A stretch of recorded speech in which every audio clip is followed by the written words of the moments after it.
Please आपसे request करता हूँ कि इस मांगा को आप लोग प्लीज सपोर्ट करें, क्योंकि जब व्यू नहीं आता है दोस्तों, मेहनत बहुत पड़ती है तो मजा नहीं आती आगे मांगा बनाने। तो प्लीज हमारी मेहनत को समझने की कोशिश करें। अगर आप सब्सक्राइब नहीं करते तो कम से कम लाइक जरूर करिएगा। तो गाइस, इस मांगा का नाम है हेवनली बॉडी टू पोसेस। अब देखते हैं आगे।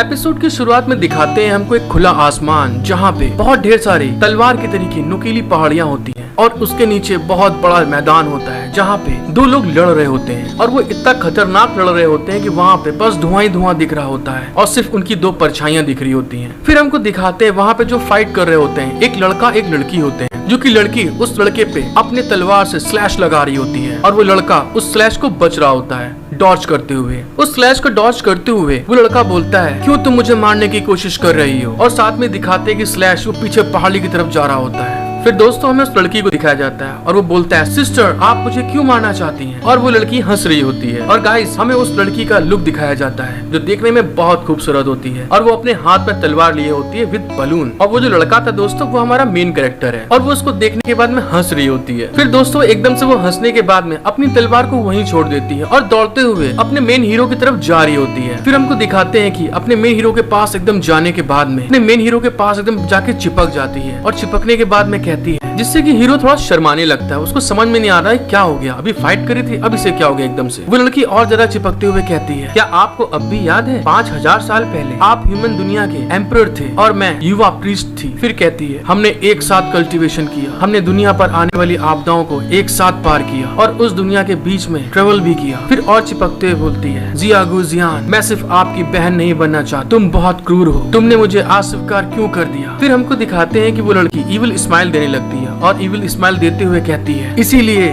चलो एक साथ मरते हैं। और सच में गाइस, ये बहुत क्रेजी लड़की होती है। उसकी ये बात सुनने के बाद में जो हीरो होता है वो एकदम शॉक्ड हो जाता है, बोलता है, क्या एक साथ मरे? और उस लड़की की ये बात बोलने के साथ में दोस्तों वहाँ पे बहुत बड़ा धमाका होता है, बूम, और वहाँ पे बस धूल ही धूल हो जाती है उस धमाके के इफेक्ट से। और कुछ समय के बाद दिखाते हैं कि वहाँ पे एक हाथ रेंगता हुआ किसी तरीके से अपना हीरो निकल के बाहर आता है। और दोस्तों जैसे कि पीछे देख सकते हैं कितना भयानक धमाका हुआ था कि नीचे की चट्टान पूरी टूट जाती है और अपने हीरो को उस धमाके के कारण बहुत ज्यादा चोट लग जाती है। और उस चोट में वो आगे बढ़ते हुए कहता है, सिस्टर क्या आप मुझे यहाँ मारने आई थी? यदि आप जो चाहते हैं वह नहीं मिलता है तो आपके पास इतना क्रूर दिल कैसे है? आप ये कैसे कर सकते हैं मेरे साथ में? और ये बोलने के बाद में उसी हालात में धीरे धीरे आगे बढ़ रहा होता है और आगे बढ़ने के साथ में खांसते हुए कहता है ऐसा लगता है कि मुझे ठीक होने में कुछ समय लगने वाला है, क्योंकि दोस्तों उसकी हालत बहुत ज्यादा खराब हो चुकी होती है। और हाँ दोस्तों, सॉरी मैं स्टार्टिंग में इस जगह के बारे में बताना भूल गया था। इस जगह का नाम है अजूरा ड्रैगन स्टार 2025 AD।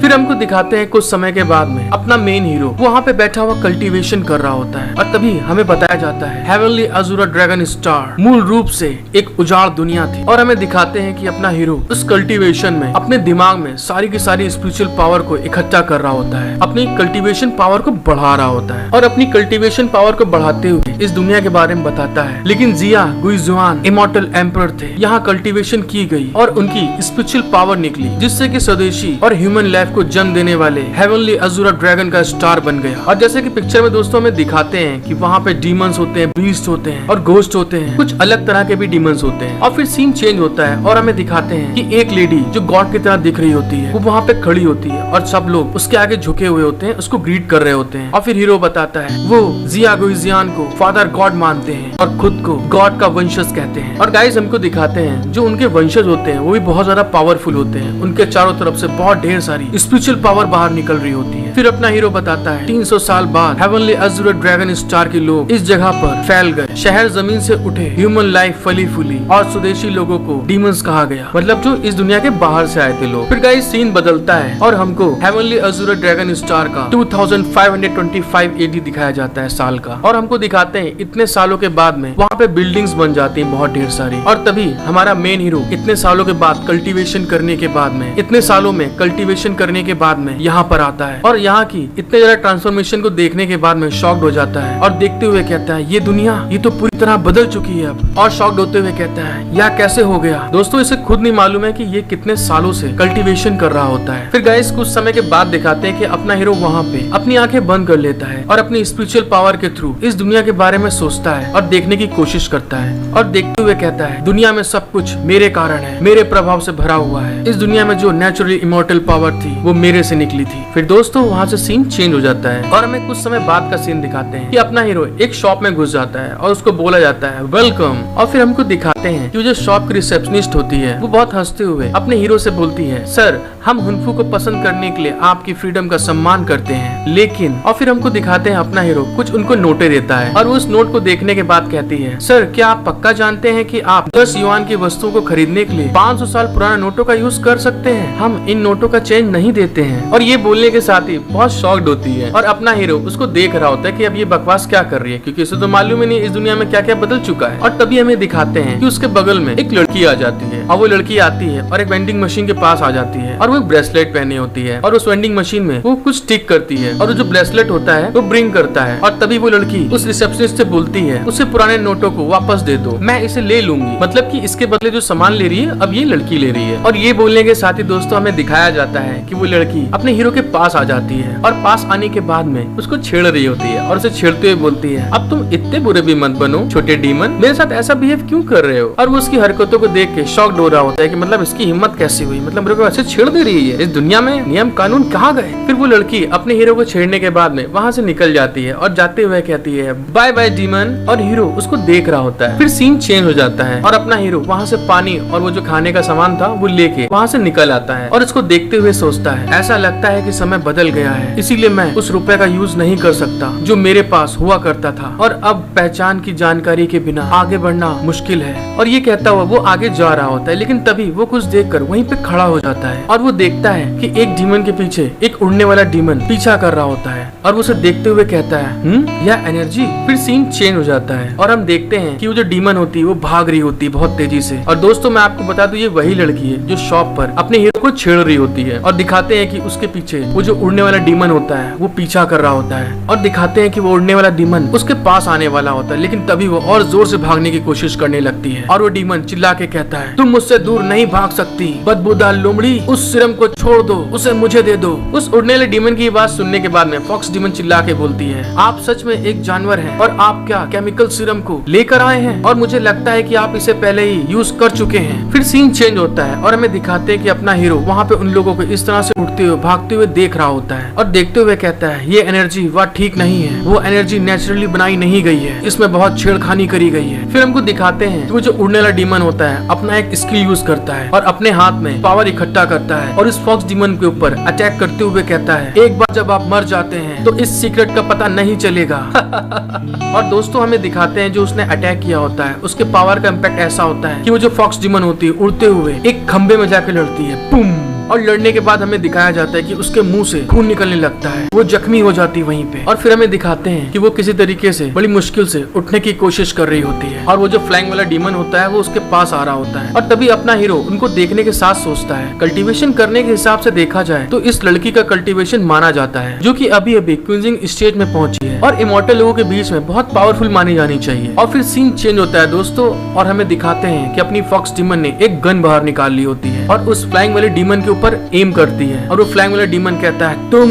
और तभी अपना जो हीरो होता है वो उनके बारे में सोचते हुए फिर बताता है लेकिन जो दूसरा वाला फ्लाइंग वाला डीमन है उसने अपनी पावर को बढ़ाने के लिए केमिकल पावर का यूज किया है और अपने लाइफ स्पैम को कम करने की कीमत पर उसने अपनी पावर को क्विंजिन स्टेज के मिडिल टर्म तक बढ़ा दिया है। और फिर गाइस हमें दिखाते हैं जो अपनी फॉक्स डीमन होती है उसके ऊपर एम करे होती है उस पर अटैक करने के लिए और एम करते हुए बोलती है अब समय है बदला लेने का बेवकूफ। तो लिखा था हमने अपना मेन हीरो 500 साल तक कल्टीवेशन करने के बाद जाग जाता है और जब वो जागता है तो देखता है पूरी दुनिया बदल चुकी होती है। और तभी वो एक शॉप में जाता है और वहाँ पे 500 साल पुराने नोट देता है जिसको देखने के बाद में वो शॉपकीपर थोड़ा शॉक्ड हो जाती है और बोलती है कि यहाँ पे एक्सचेंज नहीं होते हैं। उतने में वहाँ पे एक लड़की आती है और उसके लिए भी सामान लेती है और उस शॉपकीपर से बोलती है कि मैं इसके पैसे दे दूंगी, इसको वापस दे दो। और इसको सामान दिलाने के बाद में चली जाती है। और तभी दिखाते हैं कुछ समय बाद का सीन, जैसे ही वो हीरो बाहर निकलता है देखता है कि एक डीमन एक फॉक्स डीमन का पीछा एक बैड डीमन कर रहा होता है और तभी वो उनको देखते हुए सोचता है कि इनकी स्पिरिचुअल पावर में कुछ गड़बड़ी है। फिर बाद में दिखाते हैं कि फॉक्स डीमन को उस बैड डीमन ने अपने एक स्किल के थ्रू घायल कर दिया होता है। तभी फॉक्स डीमन अपने आप को संभालती है और धीरे से खड़ी होती है और खड़े होने के बाद बोलती है अब तुम बेवकूफ, तुम मरने वाले हो, और अपनी गन निकालती है और उसके ऊपर तान देती है।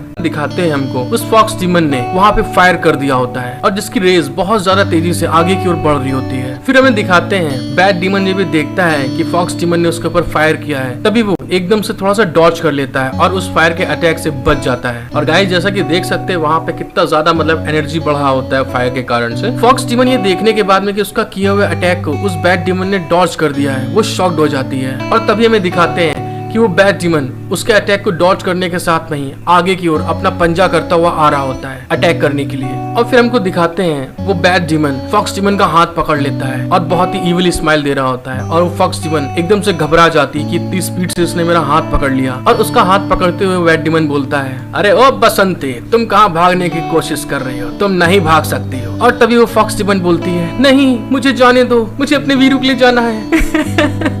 और दोस्तों तभी हमें दिखाते हैं कि अपना वीरू आ जाता है और तभी वो अपना एक स्किल यूज करता है, मतलब अपना हीरो आ जाता है, दोस्तों मजाक कर रहा था। और वो अपना स्किल यूज करता है और तभी उसकी स्किल से बहुत ढेर सारी स्पिरिचुअल पावर निकलती है। और तभी वो कहता है, भगवान के लिए तुम उसे छोड़ दो। और तभी गाइस हमको दिखाते हैं अपने हीरो की एंट्री जो बहुत ही धांसू होती है। वो जैसे ही आता है वैसे ही अपनी स्पिरिचुअल पावर को रिलीज कर देता है और रिलीज करते हुए कहता है, मुझे तुम्हारी मदद करने दो लिटिल फॉक्स। और ये कहने के साथ ही वो अपनी पावर को और ज्यादा इंक्रीज कर लेता है। और गाइस हमें दिखाते हैं कि वो जो बैड डीमन होता है उसके पावर के इम्पैक्ट से जो उसने अटैक किया होता है एकदम से उड़ के पीछे जाता है, चिल्लाता है आ, और पीछे की ओर गिर रहा होता है। फिर हमें दिखाते हैं वो फॉक्स डीमन धीरे से अपने आप को संभाल रही होती है क्योंकि उसको चोट लगी हुई होती है। और संभालते हुए बोलती है, कौन है? और फिर हीरो बोलता है, मिस क्या आपको मेरी मदद की जरूरत है? और वो जैसे ही बोलता है वो फॉक्स डीमन उस लड़के को देखने के बाद में शॉक्ड हो जाती है। और शॉक्ड होते हुए मन में सोचती है, ये तो वही है वो जिससे मैं स्टोर में मिली थी और जिसको मैंने खाने का सामान दिलाया था। वो दोनों एक दूसरे को देख रहे होते हैं। फिर वो फॉक्स उसकी तरफ देखते हुए कहती है, लिटिल ब्रदर, इस सीनियर सिस्टर ने बहुत ज्यादा दारू पी ली है, क्या आप इस बड़ी बहन से दिल खोलकर बात करने के लिए होटल जाना चाहेंगे? और दोस्तों मैं बता दूं, ये जितने भी मांगा होते हैं इसमें बहन भाई का कोई रिश्ता कोई रोल नहीं होता है, बस जो ब्लड रिलेशन होता है वही बहन भाई है। यहाँ पे ये लोग एक दूसरे को रिस्पेक्ट में सिस्टर ब्रदर बोलते हैं। फिर वो लड़की ये बात बोलने के बाद में बहुत ज्यादा ब्लश करने लगती है और फिर वो अपने मन में एक शातिर प्लान बनाते हुए सोचती है, जब हम होटल पहुंचेंगे और मैं इस धोखेबाज को बाहर निकाल दूंगी तब सब कुछ ठीक हो जाएगा। हीरो उसकी ये बात सुनने के बाद में थोड़ा सा मतलब शॉक्ड हो जाता है और बिल्कुल बेकार से एक्सप्रेशन देता है। देते हुए मन में सोचता है, क्या छोटा भाई बहुत पी ली है? क्या आपको लगता है कि मैं एक मूर्ख हूँ, बेवकूफ हूँ? मतलब दोस्तों 500 साल से कल्टीवेशन कर रहा था, दिमाग में तेज तो हो गई होगा। और 5000 साल की इसकी उम्र है, 5500 साल। और फिर वो सोचता है, कभी भी नहीं, ऐसा तुम सोचना भी नहीं। फिर कहता है, चलो कोई बात नहीं, चलो इस छोटी फॉक्स से हम लोग कम्पीट नहीं करेंगे। हीरो अपने मन में ये बात को सोच ही रहा होता है, तभी उतने में वो फॉक्स अपना ठरकपन दिखाते हुए आगे आ जाती है और ब्लश करते हुए हीरो को पकड़ लेती है और अपने चार्म स्किल को यूज करते हुए कहती है, जब हम लोग होटल पहुंचेंगे तो आप मेरे साथ जो चाहे वो कर सकते हैं। मतलब देख रहे दोस्तों, खुला दरबार है, आओ क्रीम रोल खाओ और जाओ। उतने में दिखाते ये बात वो बोल ही रही होती है, तभी एकदम से उसके सर में कुछ दर्द होता है। वो बोलती, मेरा सर, बहुत ज्यादा दिक्कत हो रही है सर में। और साथ ही ये कहने के बाद में वो ब्लश करते हुए वहीं पे अपनी आंख बंद कर लेती है। और गाइस हमें दिखाते हैं मतलब उसने कुछ ज्यादा ड्रिंक करी होती है, वो एकदम से वहाँ पे गिरने लगती है। वो शॉक्ड हो जाती है कि अरे ये तो मुझे पकड़ ही नहीं रहा है। मतलब दोस्तों वो सोच रही थी मैं गिरने का नाटक करूंगी तो पकड़ लेगा। फिर हमें दिखाते हैं वो गिरने के बाद में अपने मन में ही कहती है गुस्साते हुए, क्या तुम एक आदमी हो भी कि नहीं? आप मुझ में इंटरेस्ट रखते हो भी कि नहीं? आप मुझ में रुचि क्यों नहीं रखते हैं? क्या तुम पूरी तरह से इवॉल्व हो चुके हो? और गाय से लेटी वहीं पे बड़बड़ा रही होती है सब बातें। उसकी ये सारी बातों को सुनने के बाद में अपना हीरो वहीं बगल में खड़ा हुआ बोलता है, बकवास मत करो, सभी आदमी एक जैसे नहीं होते हैं जो तुम्हारे बहकावे में आ जाएं। तभी हमें दिखाते हैं हीरो ये बात बोल ही रहा होता है, तभी साइड से 3 लोग बहुत ज्यादा तेजी से दौड़ते हुए आ रहे होते हैं। हीरो उनको देख के थोड़ा शॉक्ड हो जाता है और शॉक्ड होते हुए कहता है, कोई आ रहा है यहाँ पे। वो आदमी हीरो के पास आते हैं और उसी के सामने अपनी लाइट ओपन करते हैं, जलाते हुए कहते हैं, आप यहाँ पर क्या कर रहे हैं? और साथ ही बहुत ज्यादा गुस्सा रहे होते हैं। तभी हमको दिखाते हैं वो फॉक्स डीमन एकदम से खड़ी होती है और हीरो के पास आकर चिपक के खड़ी हो जाती है और वो दोनों उन लोगों को देख रहे होते हैं। फिर हमको दिखाते हैं वो जो गार्ड आया हुआ था दोस्तों ब्लैक ड्रेस में, वो एकदम से उस फॉक्स डीमन को देखने के बाद में घबरा जाता है और घबराते हुए बोलता है, ओह मैडम, आप मिस यन, आप क्या परेशानी में है? कोई आप ठीक तो है? आपको इस आदमी ने तंग तो नहीं किया? मतलब दोस्तों हमारी फॉक्स डीमन का नाम मिस यन है। फॉक्स डीमन मिस यन गुस्साते हुए बोलती है, जैसे ही मेरा बॉयफ्रेंड और मैं पार्टी से बाहर आए, एक ट्रांसफॉर्म क्रीचर ने हमें लूट लिया और यहाँ तक कि हमारी कार भी खो गई है। फिर और गुस्साते हुए बोलती है, क्या इस तरह आप कानून व्यवस्था को बनाए रखते हैं? क्या आप लोग को देखना नहीं चाहिए कि आम लोगों के ऊपर कौन अटैक कर रहा है कौन नहीं? फॉक्स डीमन की ये बात सुनने के बाद में अपना हीरो थोड़ा मतलब सोचने लगता है और सोचते हुए कहता है, क्या वहाँ से गुजरने वाले सारे पुलिस वाले इसे जानते हैं? क्या ये डीमन एक सेलिब्रिटी है क्या? और फिर हमको दिखाते हैं कि उस फॉक्स डीमन के गुस्साने के बाद में वो जो गार्ड होता है वो मन में बहुत ज्यादा गुस्सा आ रहा होता है, लेकिन वो उस फॉक्स डीमन से बोलता है, हाल ही में कुछ बेचैनी हुई है, खासकर इस दोपहर जब आकाश नाटकीय रूप से बदल गया है और एक ड्रैगन का आकार बादलों पर तैर रहा है। मुझे आश्चर्य है कि साउथ में डीमन ट्राइब का क्या होगा। दोस्तों फिर दिखाते हैं फॉक्स डीमन और उसके प्रेमी, मतलब बोले तो अपना हीरो, उसको देखते हुए जो वहाँ पे जो गार्ड आए होते हैं, पुलिस वाले आए होते हैं, उनसे कहती हैं, खैर मैडम जो भी हो गया है अब इसमें हम कुछ नहीं कर सकते हैं। फिर कहता है पुलिस जो ट्रांसफॉर्म हो गया है क्रिएचर उसको दूर ले जाएगी और ये दोनों के लिए बताता है वो, और हम आप दोनों के लिए किसी को व्यवस्था करने के लिए बोलते हैं कि आपको आपके प्लेस तक पहुंचाया जाए। फिर कुछ समय बाद का सीन दिखाते हैं दोस्तों, और हमें दिखाते हैं बहुत बड़ी सिटी, और उस सिटी में बोल रहा होता है कोई, ठीक है मैं आपको पहले घर ले जाने के लिए किसी की व्यवस्था करूंगा। और तभी दोस्तों हमें एक गाड़ी दिखाई जाती है जो कि रास्ते में जा रही होती है, और फिर हमको दिखाते हैं उस गाड़ी के अंदर हमारा हीरो और वो फॉक्स डीमन बैठी हुई होती है। हीरो आज की सिचुएशन को सोचते हुए कहता है, ब्लू ड्रैगन का आकार या एक ऐसा विजन है जो मेरी रिट्रीट से बाहर आई है, मतलब जब ये बाहर आया तो उसी के साथ ये भी आया है। और दूसरी तरफ दिखाते हैं हमको फॉक्स डीमन उसके प्यार में पागल उसकी तरफ देख रही होती है और देखते हुए सोचती है, ये छोटा सा डीमन जो केवल प्यार के लायक है और ये देखने में भी थोड़ा हैंडसम है। फिर कुछ समय बाद का सीन दिखाते हैं दोस्तों हमको, और अपना हीरो कुछ सोच रहा होता है तो मन में कहता है, इतने सालों के बाद चोट पूरी तरह से ठीक नहीं हुई है, या सच में दुर्भाग्यपूर्ण है कि चोट अभी तक सही नहीं हुई है। तभी दिखाते हैं वो एकदम से शॉक्ड हो जाता है दोस्तों, और हमको पता चलता है कि अपने हीरो के पीछे उस फॉक्स डीमन ने हाथ डाल दिया होता है कमर में, जिससे कि वो शॉक्ड हो जाता है। जैसे ही हीरो शॉक्ड होता है वो फॉक्स डीमन की तरफ देखता है और देखता है कि वो एकदम उसको पागलों के तरीके देख रही होती है, और देखते हुए घबरा जाता है और घबराते हुए कहता है, तुम क्या कर रही हो मेरे साथ में? और दूसरी तरफ फॉक्स डीमन ब्लश कर रही होती है। और दोस्तों हमें दिखाते हैं फॉक्स डीमन यहीं पे रुकती नहीं है, वो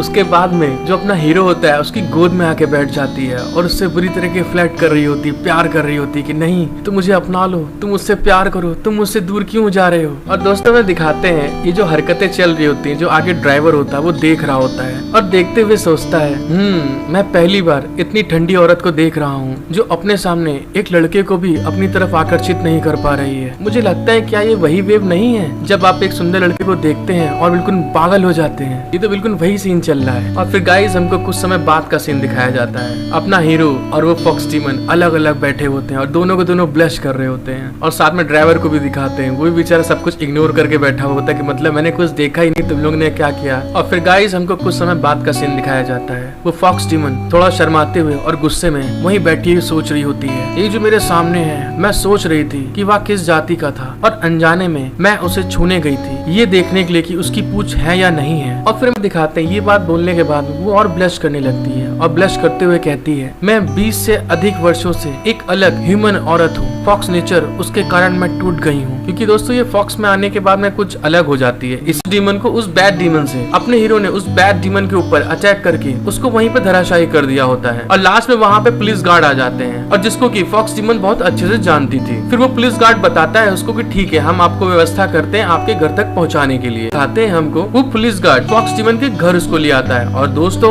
आप देख सकते हैं ये घर नहीं है, ये महल है, मेंशन है एक तरह से पूरा बहुत बड़ा। और फॉक्स डीमन गाड़ी से उतरने के बाद में अपने मेंशन की तरफ देख रही होती है। फिर दोस्तों सीन बदलता है और हमें दिखाते हैं जिस तरह से हम लोगों को अचंभा लगा था वैसे ही दोस्तों अपने हीरो को भी वैसा ही लगता है। तभी फॉक्स डीमन उसके मुंह के ऊपर बंद करते हुए उससे बोलती है, अब जबकि ह्यूमन रेस और गॉड्स एक दूसरे के बहुत बड़ी दुश्मन है, आप अपनी पहचान को यूं ही प्रकट नहीं कर सकते हो। और फिर हमको दिखाते हैं फिर से फॉक्स डीमन उसके ऊपर फ्लर्ट करते हुए कहती है, और आपके पास अभी कोई पहचान नहीं है और एक पैसा भी नहीं है। उसकी ये हरकतें और उसकी ये बात सुनने के बाद में हीरो थोड़ा शॉक्ड हो जाता है। वो कहता है फिर फ्लर्ट करने के बाद फॉक्स डीमन पलट जाती है और पलटने के बाद में अपनी मेंशन की तरफ इशारा करते हुए अपने हीरो से बोलती है, क्योंकि आज जब आप वहाँ से गुजर रहे थे तो आपने मेरी मदद करने में संकोच नहीं किया, इसीलिए मैं इसे पूरा करने में आपकी मदद करूंगी। मतलब कि इसकी जो ट्रू आइडेंटिटी है उसको छुपाने में। और ये कहते हुए आगे की ओर जारी होती है। और फिर हमको दिखाते हैं दोस्तों फॉक्स डीमन अपने हीरो को लेके उस मेंशन के अंदर आ जाती है, और जो कि क्योंकि जैसे कि मैंने आपको बताया था बहुत बड़ा मेंशन है, ये बहुत बड़ा बंगला है, जो समझ लो यार कौन सा अपना है। अंदर आने के बाद में फॉक्स डीमन बोलती है मेरे साथ आइए अंदर, और तभी हमें दिखाते हैं जब फॉक्स डीमन उस मेंशन के अंदर आ जाती है और हमें दिखाते हैं वहाँ लाइन से एक साइड से पूरे मेल सर्वेंट होते हैं और एक साइड से पूरी फीमेल सर्वेंट्स होती हैं। वो सभी लोग उसके आगे झुके हुए होते हैं और उसको ग्रीट करते हुए कहते हैं घर के मास्टर का स्वागत करते हैं। और हमें दिखाते हैं वो लोग धीरे धीरे करके आगे की ओर आ रहे होते हैं। जब वो लोग आगे की ओर जा रहे होते हैं तभी दिखाते हैं कि अपना हीरो मन में सोचता है ये पैलेस सच में बहुत बड़ा है, और सारे सर्वेंट्स उसके आगे सर झुका के वहीं पे खड़े होते हैं और वो लोग निकल रहे होते हैं। जब हीरो निकल के जा रहा होता है उसमें से एक सर्वेंट बहुत ज्यादा गुस्सा आ जाता है और अंदर से गुस्साते हुए कहता है ये औरत सच में एक जंगली आदमी को घर में ले आई, और अंदर ही अंदर गुस्साते हुए अपने दांत कटकटा रहा होता है। अपना हीरो उन सब की तरफ देखते हुए सोचता है अपने मन में, हालांकि यह बटलर वफादार लगते हैं लेकिन उसके चेहरे पर लग रहा है कि वो मुझसे बहुत नफरत करता है और गुस्से के विचार मेरे लिए अपने दिल में बनाए हुए हैं, और वो इस विचार को छुपाने की कोशिश कर रहा है लेकिन वह मेरे आगे इस विचार को बिल्कुल भी ना छुपा सके। और तभी गाइस हमको दिखाते हैं एक गेट, और उस गेट को दिखाने के साथ ही वहाँ से सीन चेंज होता है। फिर कुछ समय बाद का सीन दिखाया जाता है हमको। फॉक्स डीमन अपने हीरो को एक ब्रेसलेट फेंक के देती है और हीरो उस ब्रेसलेट को तुरंत कैच कर लेता है। कैच करते हुए कहता है ये क्या है। फॉक्स डीमन उस ब्रेसलेट के बारे में उसको बताती है यह ब्रेसलेट मेरे बैंक खाते से जुड़ा हुआ है और जो इसमें पैसे पड़े हुए हैं वो अनलिमिटेड है, तुम जितने चाहो उतने खर्च कर सकते हो, कुछ भी कहो, चाहे जितना फ्लर्ट करे,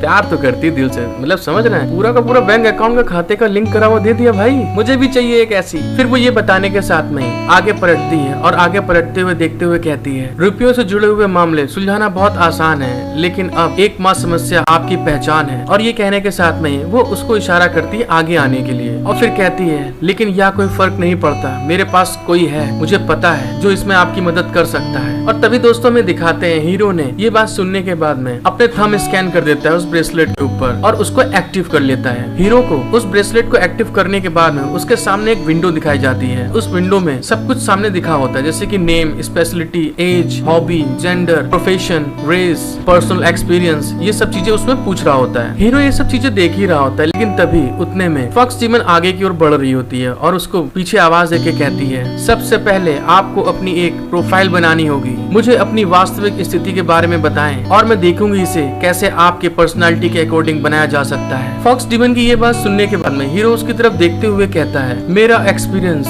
इतिहास में लिखा गया है और मुझे डर है कि कोई भी इस पर विश्वास नहीं करेगा। और ये कहने के बाद में मन में सोचता है मुझे जानना चाहती है ये कि मैं कौन हूँ। और गाइस जब हीरो ने ये बात कही होती है उतने में वो पल आ जाता है जिसका हम लोग को इंतजार होता है और हमको दिखाते हैं फॉक्स डीमन बिस्तर की तरफ मुंह करके कुछ कर रही होती है और वहीं पे झुके हुए काम करते हुए पलट के कहती है क्या तुम अभी भी नाटक कर रहे हो? आपकी पहचान कितनी ज्यादा पुरानी हो सकती है? क्या आपके जो मास्टर है वो सच में इमॉर्टल है? फिर गाइस अपने बम दिखाते हुए फिर बोलती है क्या आप एक ऐसे इंसान हैं जो आपके दरवाजे में आने के लिए एक गुफागर और इमॉर्टल एक समूह खोल सकते हैं आप, और जियो तियान जुआनी आपके बिस्तर में रहती है।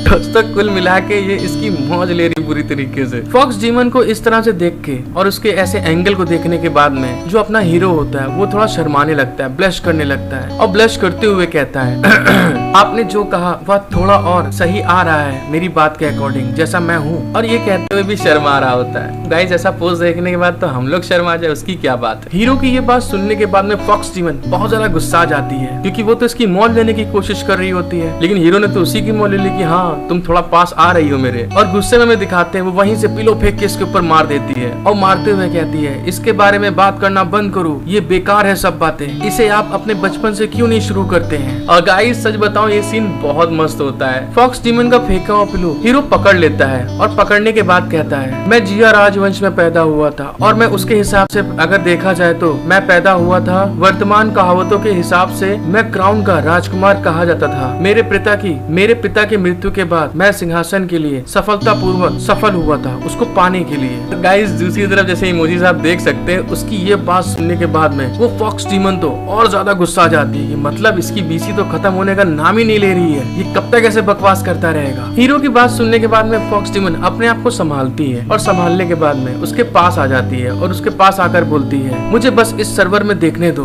कि तुम्हारा नाम है कि नहीं है। गाइस जो ब्लू ब्लू दिख रहा है आपको वो सर्वर है और हीरो उसकी ये बात सुन रहा होता है। अच्छा ठीक है, ढूंढ के दिखाओ, देखते हैं तुम कितना ढूंढ लेती हो। और ये बात बोलने के साथ ही फॉक्स डीमन अपने हीरो के एकदम क्लोज आ जाती है। बिटू क्लोज, वही वाला क्लोज दोस्तों। और एकदम क्लोज आने के बाद में उसके होठों के पास हाथ रख लेती है और हाथ रखते हुए कहती है वास्तव में आप सच में मुझे कुछ नहीं बताना चाहते अपने बारे में, इसीलिए इतनी देर से बहाना बना रहे हैं, लेकिन मैं कर सकती हूँ। मुझे पहले से अनुमान है कि आप कहाँ से आ सकते हैं। उसको इस तरह से हरकत करते हुए देखकर हीरो एकदम ब्लश करने लगता है और तभी दिखाते हैं दोस्तों बस उसने ये बात बोली होती तभी एकदम से गुस्से में सर्वर के पास सिस्टम के पास चली जाती है और सिस्टम के पास जाने के बाद में खूब ढेर सारी उंगलियां पड़ पड़ पड़ पड़ पड़ पड़ पड़ चलाना स्टार्ट कर देती है और चलाते हुए गुस्से में कहती है क्या तुम एक युवा मास्टर हो? 24 साल पहले ह्यूमन इमॉर्टल के युद्ध के बाद उत्तरी महाद्वीप से बहुत सारे डीमंस को निकाल दिया गया। और फिर हमको दिखाते हैं दोस्तों उसकी इस तरह की हरकत को देखने के बाद में हीरो तो एकदम शॉक्ड हो जाता है। अरे ये क्या, अभी तो मेरे पास आके फ्लर्ट करी थी, अब एकदम से वहाँ पे आके गुस्सा रही है और ये सब क्या कर रही है ये। दोस्तों हीरो तभी नया आया है, उसको कुछ मालूम ही नहीं है सब चीजों के बारे में। और फिर हमें दिखाते हैं फॉक्स डीमन की ये सब चीजों की हरकतों को देखने के बाद में हीरो उससे कहता है तुम फिर से पूछ रही हो, लेकिन जब मैं सच कहता हूँ तो आप मुझ पर विश्वास नहीं करती हो, तो बताओ मैं क्या कहूँ। और साथ ही ये कहने के बाद में वो हेजिटेट हो रहा होता है कि अब इसे मैं क्या जवाब दूं। और गाइस हमें दिखाया जाता है फॉक्स डीमन अपने हीरो की आइडेंटिटी के बारे में जानने के लिए बिल्कुल पागल हो चुकी होती है और वो इतना ज्यादा प्रयास कर लेती है उसको ढूंढने के चक्कर में कि वो पूरी की पूरी वहाँ पे फेड अप हो जाती है, थक जाती है बुरी तरीके से। और थकने के बाद जब उसकी बहुत ज्यादा हालत खराब हो जाती है तब थकने के बाद कहती है डाटा के अंदर जो कुछ भी जितने लोगों की जानकारी थी वो सब मैंने देख ली है। अब मुझे लगता है इसके अलावा मुझे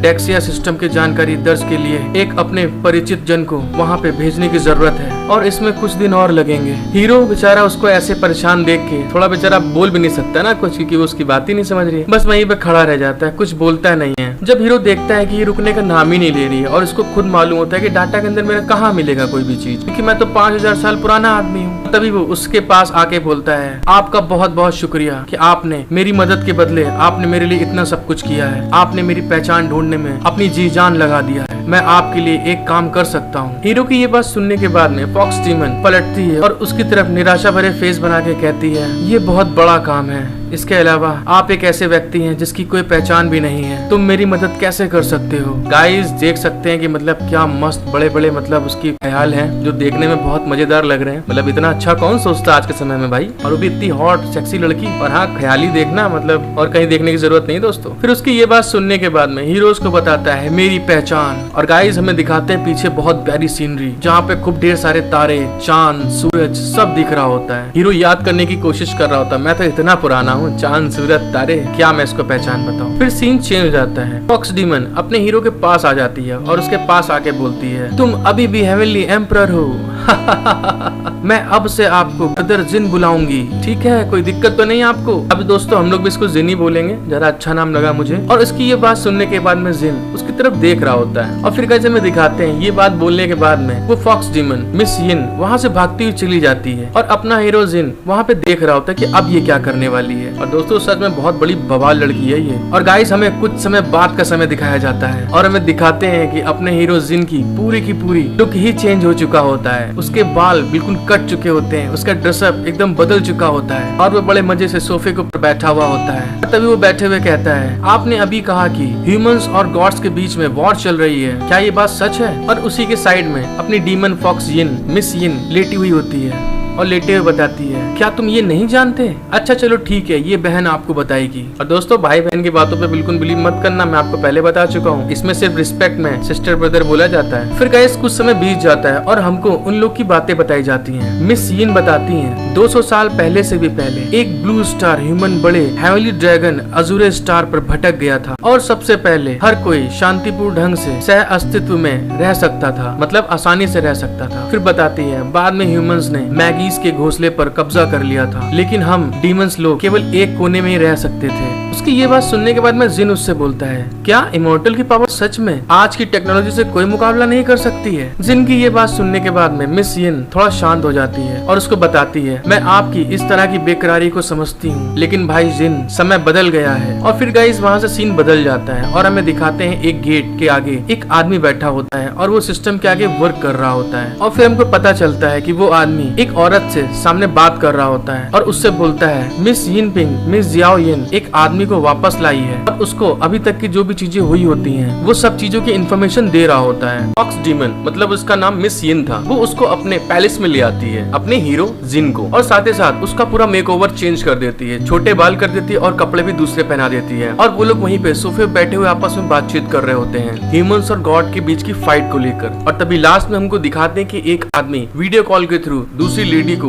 वहाँ की पूरी इन्फॉर्मेशन बता रहा होती है। और हमें दिखाते हैं उस पैलेस में उस आदमी को दूसरा दिन हो जाता है, मतलब रात बीत चुकी है। और हमें दिखाते हैं वहाँ पे खूब ढेर सारे सिक्योरिटी गार्ड खड़े हुए होते हैं जो पैलेस को गार्ड कर रहे होते हैं। और साथ ही साथ दिखाते हैं वो हर एक गाड़ी से लेके हर एक चीज को, जो भी चीजें वहाँ आती जाती हैं सबके ऊपर चेकिंग कर रहे होते हैं। तभी फिर सीन चेंज होता है और हमें दिखाते हैं कोई किसी का दरवाजा खटखटाता है और खटखटा के बताता है मिस यिन आपकी दूसरी आंटी यहाँ आ गई हैं। और हमें दिखाते हैं कि दरवाजा खटखटाने से मिस यिन की आंख खुलती है, वो बोलती क्या दूसरी आंटी। और गाइस हमें दिखाते हैं अपना हीरो जिन और मिस यिन दोनों चिपक के एकदम लेटे हुए होते हैं। तभी जब मिस यिन को ये फील होता है कि वो एक लड़के के साथ लेटी हुई है, मतलब जिन के साथ में, तो वो एकदम घबरा जाती है और शॉक्ड होते हुए चिल्ला के बोलती है ये क्या।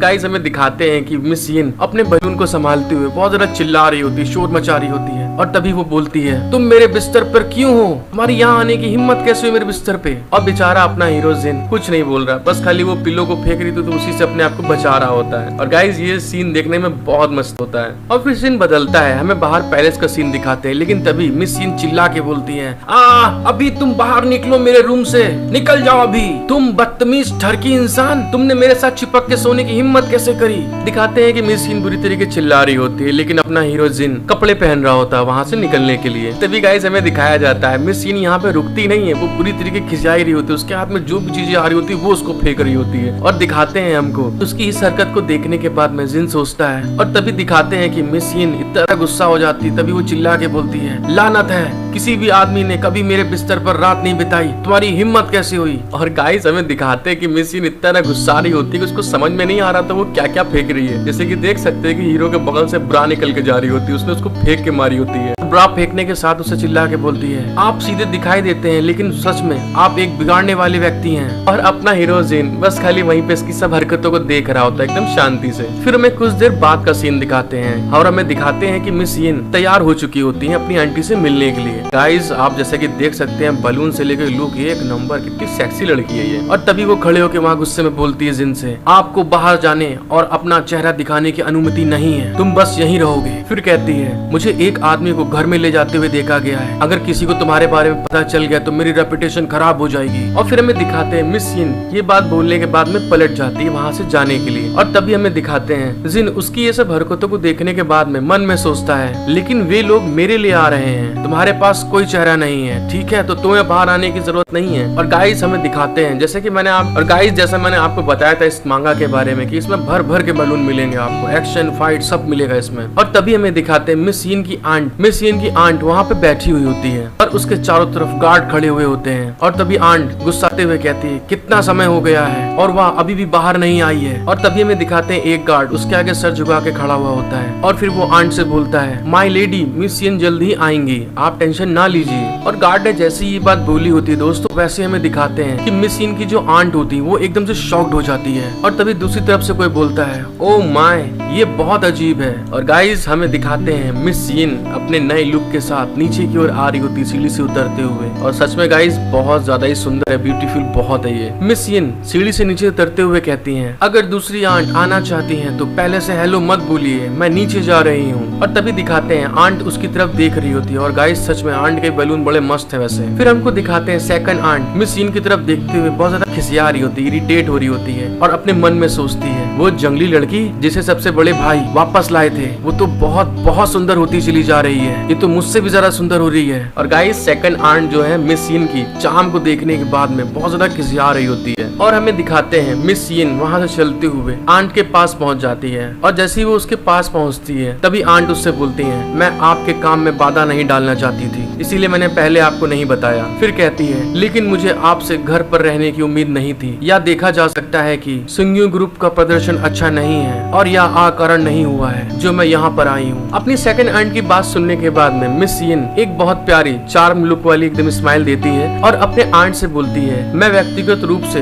कंपनी के प्रदर्शन के बारे में डायरेक्टर ऑफ बोर्ड को जरूर समझाऊंगी। और गाइस ये बात ये बोल ही रही होती है, लेकिन तभी उसकी नजर उसके आंट के साथ आए हुए एक बॉडीगार्ड के ऊपर जाती है और उसको देखने के बाद वो शॉक्ड हो जाती है और तभी उसकी तरफ देखते हुए बोलती है, इसके बारे में चिंता मत करो, मैंने सही कहा ना। और तभी हमें दिखाते हैं मिस यिन उस बॉडीगार्ड की तरफ देखते हुए सोचने लगती है और सोचते हुए कहती है, क्या ये वह डीमन नहीं है जब मैं उस दिन मेडिसिन फॉर्मूला चुराने के लिए झो के घर गई थी। दोस्तों दूसरी साइड हमको दिखाया जाता है ये जो ब्लू बैट वाला डीमन होता है अपनी हीरो जिन से मिली थी उससे शक्ल मैच कर रही होती है, जिस कारण से मिस यिन परेशान है कहीं ये वही डीमन तो नहीं है जो मुझ पर अटैक करने आया था मुझे मारने के लिए। और तभी वो देखती है कि नहीं ये तो वही है जिसने मेरे ऊपर अटैक किया था। ये सोचने के बाद में बहुत ज्यादा शॉक्ड हो जाती है और मन में सोचती है, झो परिवार के साथ मेरी दूसरी आंट कब से शामिल हो गई। ऐसा लगता है कि दूसरी आंट इस समय यहाँ कुछ अच्छा सोचकर नहीं आई है। अपनी मिस यिन तो उस बॉडीगार्ड के ख्याल में थी, लेकिन तभी जो उसकी सेकंड आंट होती है उसके सामने आती है और गुस्साते हुए बोलती है, यिन ज़ियारू क्या तुम मेरी बात सुन रही हो कि नहीं। फिर कहती है, आपके द्वारा अपने परिवार को दिया गया एंटीफाइटी सीरम केवल 3 मिनट तक चलता है, मिलिट्री इसे कैसे पास कर सकती है। फिर कुछ समय बाद का सीन दिखाते हैं और हमें दिखाते हैं कि उन दोनों की बातें आपस में चल रही होती हैं। तभी जो है मिस यिन अपनी सेकंड आंट से बोलती है, ये तो बहुत पुराना नियम है, मैं इसे वापस लूंगी और इसे सिविलियंस के लिए यूज करने लायक बना दूंगी। यिन की ये बात सुनने के बाद में उसकी सेकंड आंट बोलती है, इसे कौन खरीदेगा। क्या आपको लगता है कि यह ऐसा है जैसे एक आदमी अपनी पत्नी द्वारा पकड़े जाने से पहले शराब की बोतल पी रहा हो। अपनी सेकंड आंट की बात सुनने के बाद में अपनी मिस यिन बोलती है, चलो फिर ये देखते हैं, हमको पता चल जाएगा क्या ये मेरा सीरम मार्केट में हमारी क्या वैल्यू रखती, क्या पोजीशन है, इसी से पता चल जाएगा। मिस यिन की ये बात सुनने के बाद में उसकी सेकंड आंट बहुत ज्यादा गुस्सा जाती है और गुस्से में कहती है, तुम। और ये कहने के साथ ही अपने सर को पकड़ लेती है और सर को पकड़ते हुए बोलती है, सच में तुम बहुत ज्यादा बचकानी हो, ऐसा लगता है कि तुम सच में एक लड़की के रूप में बिजनेस के लिए उपयुक्त नहीं है और आपको अभी भी आपके साथ एक आदमी की आवश्यकता है। फिर आंट उसको बोलती है, यदि आप झो परिवार से शादी करते हैं। आंट की ये बात सुनने के बाद में मिस यिन बहुत ज्यादा गुस्सा आ जाती है, शॉक्ड हो जाती है। वो बोलती, क्या झो परिवार के साथ शादी। और शादी के नाम से दोस्तों थोड़ा ब्लश करने लगती है और तभी वो अपनी आंट से बोलती है, सेकंड आंट आप तो पहले से ही 26 बार शादी कर चुकी हैं और आप अभी भी एक अरेंज मैरिज करना चाहती हैं। जिनकी ये बात सुनने के बाद में जो उसकी आंट होती है वो एटीट्यूड में आ जाती है और एटीट्यूड में आने के साथ कहती है, ओफो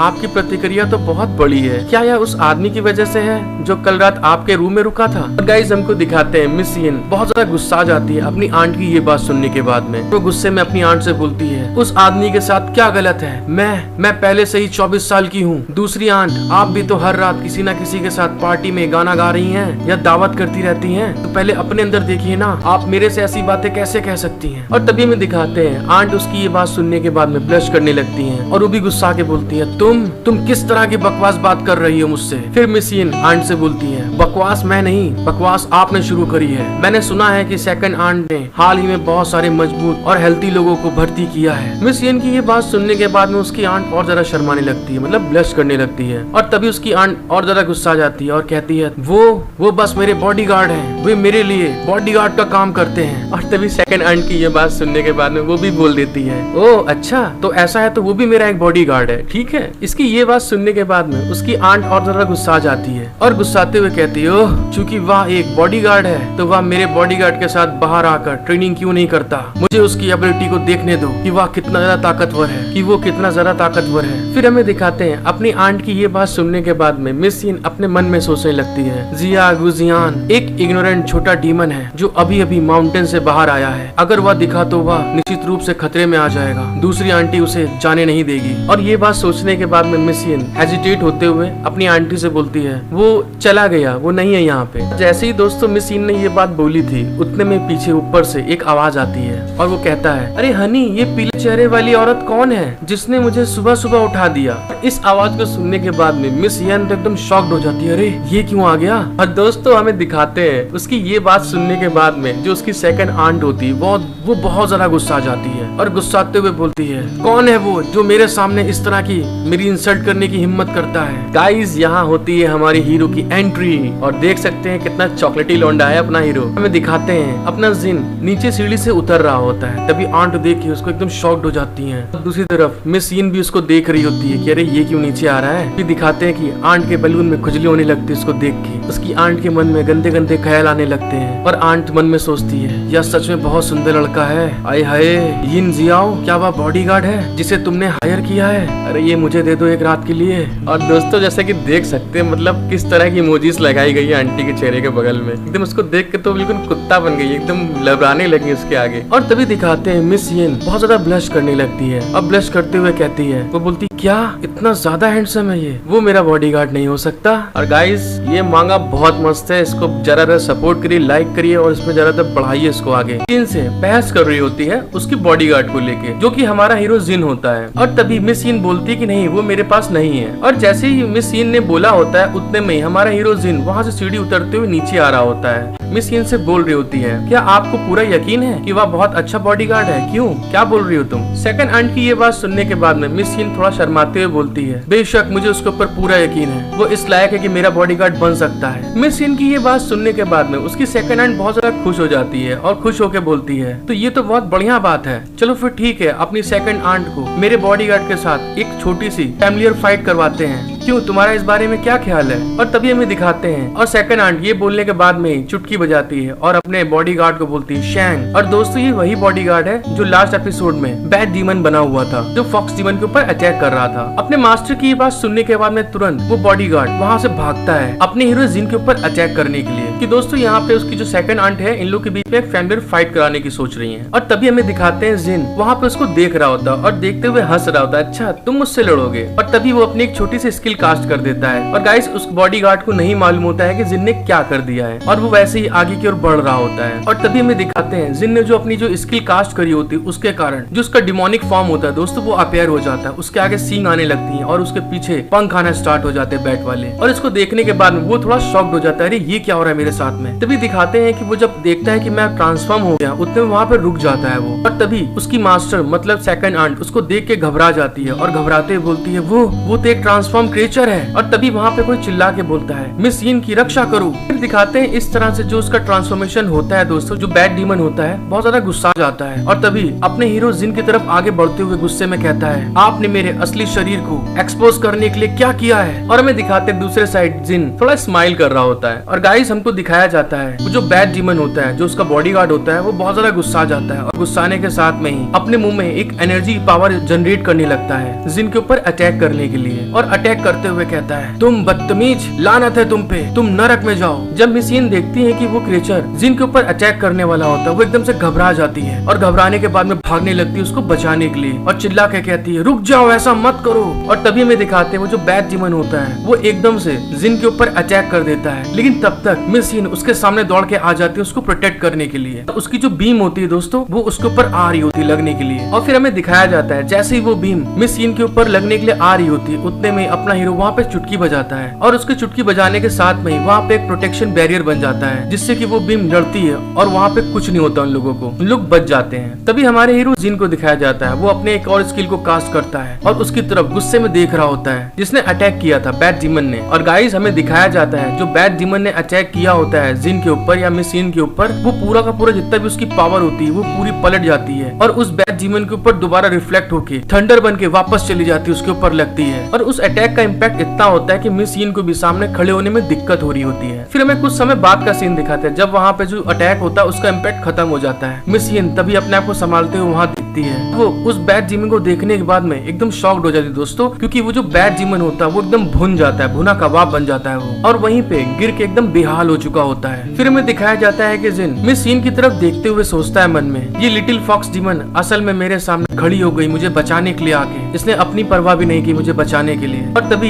ये कहने के साथ में फिर से वो अपना कोई स्किल कास्ट करता है अपने हाथों में और हमें दिखाते हैं फिर से उसके ऊपर बहुत ढेर सारी थंडर मतलब गिरना स्टार्ट हो जाती है। तभी मिस यिन उस बैड डीमन की तरफ देखते हुए कहती है, चलो इसे अब लॉक करें, उसे मेरे लिए एक हाई वोल्टेज इलेक्ट्रिक लॉक के साथ उठाइए और उसको जान से मारने के लिए सेना को सौंप दें। और गाइस दूसरी तरफ दिखाते हैं हमको जो जिन का अटैक होता है इतना पावरफुल होता है उसकी हालत तो बिल्कुल पहले ही बेकार हो चुकी होती है, बिल्कुल मरने के कगार पे खड़ा होता है। इस सीन ने जैसे ये बात बोली होती है तभी उतने में उसकी सेकंड आंट उस डीमन के सामने आके खड़ी हो जाती है और गुस्से में बोलती है, जब आप उसे सेना में सौंपेंगे तो चीजें और ज्यादा खराब हो जाएंगी, तो ऐसा मत करो। फिर उसकी आंट बोलती है, यहाँ पर बहुत से लोग हैं जो यिन परिवार के साथ परेशानी खड़ी करने का एक मौका ढूंढ रहे हैं, इसीलिए मुझे इसे वापस ले जाने दीजिए और परिवार को इसे संभालने दो। आंट की ये बात सुनने के बाद में मिस यिन थोड़ा गुस्साते हुए बोलती है, क्या परिवार को संभालने दूं? फिर हमें दिखाते हैं वो अपनी आंट की तरफ देखते हुए हंसने लगती है और हंसते हुए बोलती है, फैमिली ने मेरे लिए झो फैमिली के लिए एक अच्छी शादी की व्यवस्था की है। मुझे डर है कि मेरे पास इसके लिए समय नहीं है। मैंने सही कहा ना आंट? मिस यिन की ये बात सुनने के बाद में जो उसकी सेकंड आंट होती है वहाँ की सिचुएशन को संभालने की कोशिश कर रही होती है और सिचुएशन को संभालते हुए कहती है,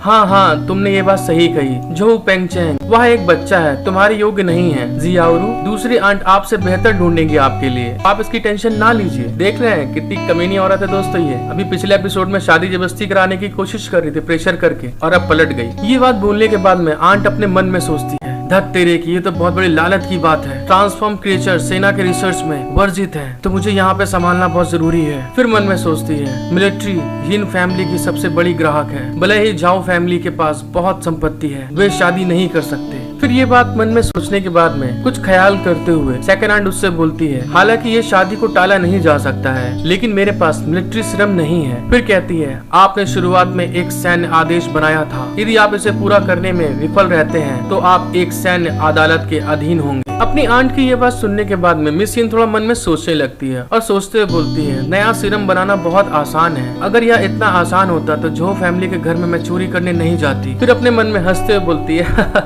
लेकिन मैं इसको सबक जरूर सिखाऊंगी। और तभी में दिखाते हैं मिस यिन ये बात सोच रही होती, तभी उतने में जो अपना हीरो जिन होता है वो कुछ देख के स्माइल कर रहा होता है और जब वो अपने हीरो को देखती है तो वो शॉक्ड हो जाती है, ये क्यों स्माइल कर रहा है। और गाइस तभी में दिखाते हैं आंट की ये बात सुनने के बाद में अपना हीरो जिन स्माइल करता हुआ आगे जा रहा होता है और आगे जाते हुए बोलता है, यह सिर्फ सीरम है, ये एक बहुत मामूली बात है। उसको ऐसा करता हुआ देखकर मिस यिन अपने मन में सोचती है, क्या आप जबरदस्त बनने का नाटक करना बंद कर सकते हैं और ईमानदारी से मेरे पीछे छिप सकते हैं। और मैं दिखाते हैं दोस्तों अपना हीरो जिन आगे की ओर बढ़ रहा होता है, तभी उतने में कोई चिल्ला के बोलता है, आपकी हिम्मत कैसे हुई मिलिट्री मेडिसिन के बारे में मामूली सी बात करने की। और हमें दिखाते हैं जिन जिसने ये बात बोली होती है उसकी तरफ पलट के देखता है, अब यहाँ पे कौन आ गया है। और गाइस हमें दिखाया जाता है कि वहाँ पे कोई थर्ड पर्सन होता है जिसको कि सब लोग वहाँ पे घूर घूर के देख रहे होते हैं कि ये कौन है ये। और तभी हमें दिखाया जाता है वहाँ पे एक लड़की आ जाती है जिसके चारों तरफ फायर ही फायर होती है और वहाँ पे वो आने के बाद में कहती है, मिलिट्री मेडिसिन के बारे में एक तुच्छ बात के रूप में बात करने की आपकी हिम्मत कैसी हुई, ये कोई छोटी बात नहीं है जो आपने कही है। और गाइस हमें इसके बारे में बताया जाता है, इसका नाम होता है यान वुयू होता है। फिर हमें दिखाते हैं कि जिन यान वुयू की तरफ देखते हुए स्माइल कर रहा होता है और मन में सोचता है, ये लड़की सच में बहुत दिलचस्प है, मुझे उम्मीद नहीं थी हेवनली ब्लू ड्रैगन स्टार पर कोई इतने स्ट्रॉन्ग इंसान होगा। फिर उस लड़की की तरफ देखते हुए सोचता है, नहीं लेकिन ये पूरी तरह से ह्यूमन नहीं है। और गाइस हमें दिखाया जाता है कि जब वो लड़की आ जाती है जो सेकंड आंट होती है उसके आगे खड़ी रहती है और उनसे कहती है, हेलो कमांडर यान, कैसे हैं आप। लेकिन हमें दिखाया जाता है जो यान होती है वो उसको बिल्कुल भाव नहीं देती है और उसके सामने से चलती हुई आगे आ जाती है। मिस यान आगे आने के बाद में वो सीधे अपने जिन के पास आ जाती है और जिन के पास आने के बाद कहती है, क्या तुम मिलिट्री की जरूरतों के लिए सीरम विकसित कर सकते हो। उसकी ये बात सुनने के बाद में मिस यिन चिल्ला के बोलती है, मैं कर सकती हूँ। सिस्टर यान रुकिए, मैं कर सकती हूँ, मेरी बात तो सुनिए आप। फिर हमको दिखाते हैं मिस यान अपने हीरो की तरफ आगे बढ़ते हुए उससे कहती है, क्या आप अपनी जान को जोखिम में डालेंगे इस सीरम को बनवाने के लिए। फिर हमें दिखाते हैं कि वो उसके पास जाते हुए और फिर कहती है, बताओ मुझे क्या तुम एग्री करते हो इस चीज के लिए। अपना हीरो उससे बोलता है, हाँ बिल्कुल, क्या दिक्कत क्या है, ये छोटी सी तो बात है, मैं ऐसे ही कर लूंगा। और दोस्तों हमें दिखाया जाता है जो मिस यिन होती है वो बेचारी बहुत ज्यादा घबरा रही होती है अपने हीरो को लेके और वो घबराते हुए बोलती है, जियाओरू जियान, इतने ज्यादा लापरवाह मत बनो, तुम ऐसा कैसे कह सकते हो। और दोस्तों हमें दिखाया जाता है कि अपनी मिस यिन को तो बिल्कुल भाव ही नहीं दे रहा है कोई, देखने के बाद में भी इग्नोर कर रहे होते हैं दोनों के दोनों। मिस यान के साथ में अपना हीरो जिन तुरंत हाथ में ले लेता है, एग्री कर देता है डील को। अब बेचारी बीच में अपनी मिस यिन खड़ी होकर बस उनको समझा रही होती है और तभी बोलती है, सिस्टर यान वह सीरम को बिल्कुल नहीं समझती है, यह सब बकवास है, आप बस इसको अनदेखा करिए। इनकी सेकंड आंट ने अपने बॉडीगार्ड को अपने हीरो जिन के ऊपर अटैक करने के लिए भेज दिया होता है, लेकिन अपने हीरो ने उसकी डीमन वाली ट्रांसफॉर्मेशन क्रिएचर को बाहर कर देता है जिससे कि वो अपने ओरिजिनल रूप में आ जाता है और बाद में अपना एक स्किल यूज करके उसको बहुत ज्यादा घायल कर देता है। और तभी हमको दिखाते हैं वहाँ पे मिलिट्री कमांडर कमांडर मिस यान आ जाती हैं और वो अपने हीरो से बोलती हैं क्या वो इस सीरम को बनाने में उसकी हेल्प कर सकता है। तो अपना हीरो बोलता हाँ ठीक है बिल्कुल, मुझे कोई दिक्कत नहीं है। हमको अपना हीरो जिन बहुत ज्यादा गुस्सा आ रहा होता है और तभी गुस्साते हुए कहता है क्या तुम कम सुन सकती हो कि मुझे क्या कहना है, तुम्हें समझ में नहीं आ रहा। फिर उसके बाद हमें दिखाते हैं जो सेकंड आंट होती है वो थोड़ा गुस्सा रही होती है और गुस्साते हुए कहती है कमांडर यान सीरम यिन फैमिली का हमारा फैमिली बिजनेस है। और गाइस हमें दिखाते हैं जैसे ही आंट ने चिल्ला के बोला होता है तभी उतने में एक तमाचा उसके पड़ता पाट से, और वो जो तमाचा होता है इतना ज्यादा तेज होता है कि आंट पीछे दीवार की तरफ जाके गिरती हुई टकराती है। और हमको दिखाया जाता है जिसने तमाचा मारा वो कोई और नहीं होता है, मिस यान होती है, मिलिट्री की कमांडर। वो बहुत ज्यादा गुस्सा आ जाती हैं आंट की इस बात को सुनने के बाद में और तभी आगे बढ़ते हुए बोलती हैं ये सीरम सिर्फ और सिर्फ मिलिट्री के लिए है। फिर कहती हैं यिन फैमिली के केवल एक हमारे लिए सप्लायर है जो आपको इसे अपने रूप में लेने की अनुमति देता है। फिर कहती हैं अपने फैमिली के जानकारी के कारण सेना आपको इसे यूज करने देती है। तभी हमको दिखाते हैं कमांडर यान की ये बात सुनने के बाद में जो सेकंड आंट होती है वो ज्यादा गुस्सा आ जाती है और गुस्से में कहती हैं यान वीयू आप एक मिक्स्ड ह्यूमन है और गार्ड बर्न के एक छोटे से कमीने से ज्यादा कुछ नहीं है। उसकी ये बात सुनने के बाद में एकदम से मिस यान बोलती हैं बिना बोले आप कितने समय तक जीवित रह सकती हैं। और ये कहने के साथ में ही वो अपनी फ्लेम को एक्टिव कर देती हैं। उनके पास में फायर फ्लेम होती है दोस्तों, वहाँ पे बहुत ढेर सारी आग फैलना स्टार्ट कर देती है। उनकी इस फायर को देखने के बाद में जो सेकंड आंट होती है वो बहुत ज्यादा घबरा जाती है और घबराते हुए बोलती क्या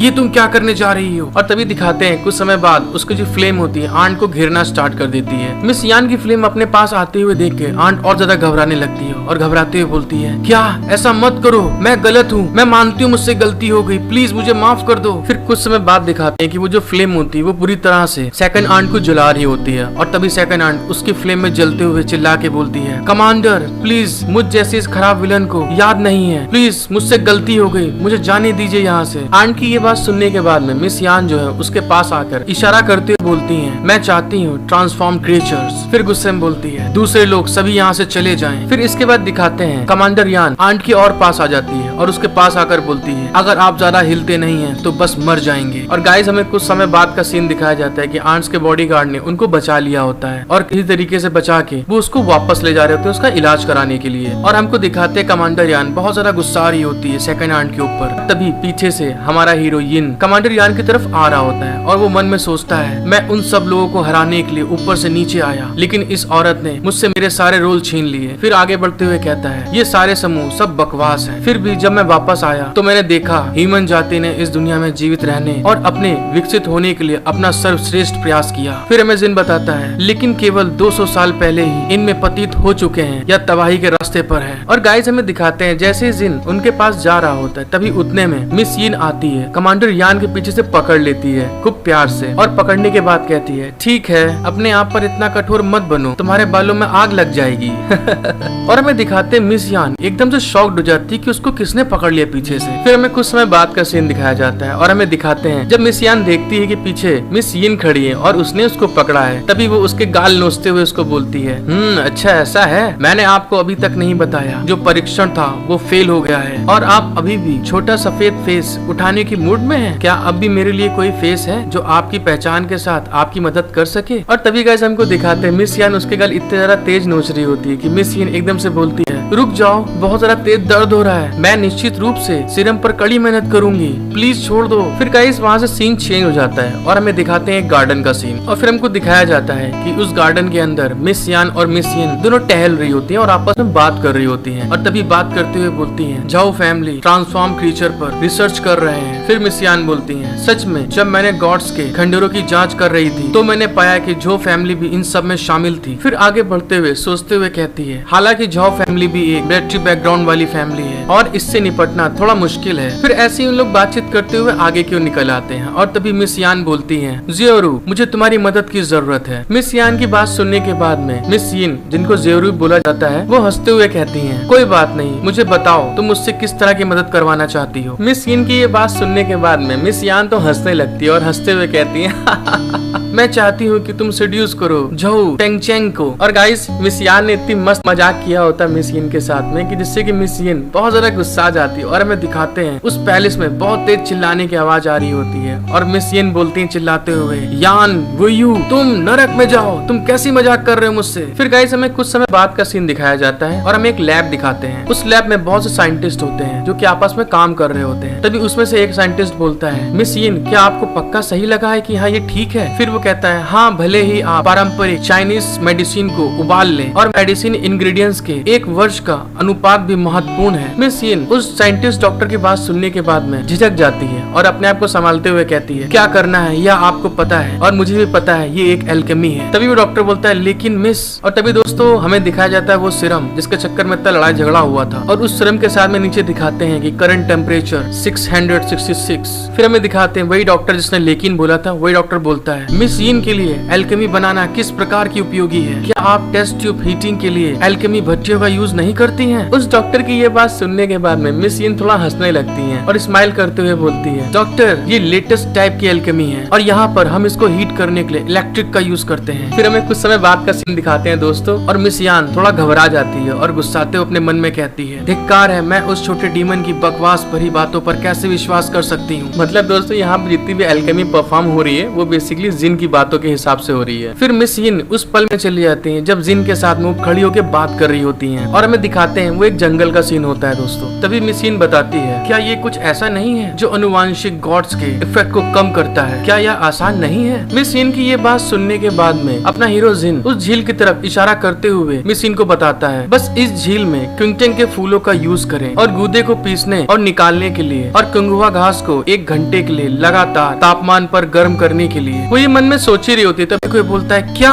ये क्या है? तभी मिस यिन को उस सपने से जगाते हुए बोलता है, मिस यिन यहाँ देखिए। और गाइस सभी में दिखाते हैं जो टेस्ट ट्यूब ग्लास होता है जिसमें उसने फूलों के रस को डलवाया होता है गर्म करवाने के लिए। तभी दिखाते हैं वहाँ पे वो जो टेस्ट ट्यूब के अंदर जूस होता है वो सारा का सारा घूमना स्टार्ट कर देता है बहुत तेजी से। इसको देखने के बाद में वो सारे साइंटिस्ट जो होते हैं वो शॉक्ड हो जाते हैं। मिस यिन उसको देखने के बाद बोलती, क्या ये क्या हो रहा है? क्योंकि गाइस लेटेस्ट टेक्नोलॉजी के होने के बाद में भी अभी तक ऐसा कोई नहीं कर सकता है, तो वहाँ पे होने लगा अपने आप। और तभी दिखाते हैं हमें वो जितना भी जूस होता है, जितना भी वहाँ पे फूलों का रस होता है, सारा का सारा बहुत तेजी से घूमते घूमते वो एक पिल में कन्वर्ट हो जाता है। और दोस्तों हमें दिखाते हैं जो वहाँ के जितने भी साइंटिस्ट होते हैं, जितने भी डॉक्टर्स होते हैं, सारे के सारे इस प्रोसेस को होते हुए देखने के बाद में उनकी आंखें तो फटी की फटी रह जाती है, अरे ये क्या हो गया? और तभी उसमें से कोई चिल्ला के बोलता है, ये तो सच में हो गया, क्या बात है? गाइस हमें दिखाते हैं जो साइंटिस्ट बहुत ज्यादा बकवास कर रहा था मिस यिन से, वो एकदम से शॉक्ड होते हुए कहता है, मिस यिन प्लीज बताइए इसका प्रिंसिपल क्या है, इसका सिद्धांत क्या है, इसको कैसे बनाया है आपने? और गाइस हमें दिखाते हैं सारे के सारे शॉक्ड होने के साथ में ही वहाँ पे एक डॉक्टर एकदम पास आ जाता है और वहाँ पे जितने भी लोग होते हैं सबके एकदम तोते उड़े हुए होते हैं दोस्तों। और हमें दिखाते हैं वो जो गंजा वाला साइंटिस्ट आता है दोस्तों, वो अपने सिस्टम के अंदर जो पिल तैयार हुई है उसके सारे फॉर्मूलेस को अटैच करने के बाद में ह्यूमंस बॉडी के ऊपर इसका इफेक्ट क्या पड़ेगा उसको पता लगा रहा होता है। तभी मिस यिन बोलती है, ये कैसा है, इसका यूज किया जा सकता है कि नहीं? और दोस्तों जब वो साइंटिस्ट इस पिल की पूरी जांच करता है तो वो एकदम शॉक्ड हो जाता है और शॉक्ड होते हुए कहता है, ये डाटा गलत नहीं हो सकता है, तो यह छोटी सी गोली 1 टन जेनेटिक मेडिसिन के दुष्प्रभाव को प्रतिकार कर सकती है, मतलब उनके साइड इफेक्ट है उनको खत्म कर सकती है। और तभी गाइस हमें दिखाते हैं वो डॉक्टर पीछे पलटता है मिस यिन की तरफ और उससे पूछता है, मिस यिन ऐसे इफेक्ट के साथ ये जो हमने पिल बनाई है ये तो हमारी दुनिया में एक नई उपलब्धि हुई है, क्योंकि जिस विधि का यूज किया है हमने ऐसा आज तक कभी नहीं हुआ है। उसकी ये बात सुनने के बाद में मिस यिन तो शॉक्ड हो जाती है और शॉक्ड होते हुए बोलती है, कौन सी शिक्षाविद, मतलब कि कौन सी एकेडमी से इसने मतलब सीखा ही है। हेलो गाइस, आई होप कि आपको एपिसोड देखने में बहुत मजा आया होगा और मुझे एक्सप्लेन करने में बहुत मजा आया है। और दोस्तों ये मजा मैं हर किसी को देना चाहता हूँ, तो प्लीज मेरा सपोर्ट करें। और आप लोगों ने अगर यहाँ तक वीडियो देख ली है और आपको मेरा एक्सप्लेनेशन अच्छा लगा है तो please subscribe, like, share, comment करके मुझे बताइए कि आपको एपिसोड देखने में कैसा लगा है। Thank you for watching my video, love you all.